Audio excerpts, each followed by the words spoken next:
Guys, তোমরা হয়তো অনেকে জানো বা অনেকে জানো না যে আমাদের এই শর্টগানটা যে আছে, ট্রেডিং এ আসলে আমরা দেখতে পারি যে এই শর্টগানটা যে সব জায়গাতেই রিলোড লইতে অনেক দেরি করে। কিন্তু তোমাদের বন্ধুদের বা তোমার ফ্রেন্ডদের এরকম ভাবে বোকা বানাইতে পারবা যে তুমি হ্যাক কিছু বা হ্যাক ইউজ করছো, এরকম টিপস দেয়া দিছে গেরিনা।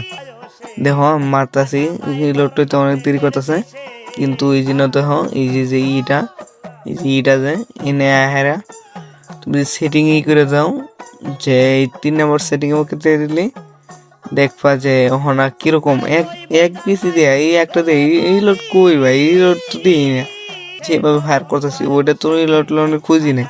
আর দেখো যে নমলে নই এম যে নমলে নো বাজাও সমস্যা নেই, ওরা আনে নেই এম ও টু এম গে লাগতেছে শরীরে। দেখো মাঝখানে মারতেছি তাহলে ও গেহারা ও টু এম লাগতেছে, মাঝখানে ফায়ার করতেছি ও টু এম গেহারা আপনি গেহারা লাগতেছে।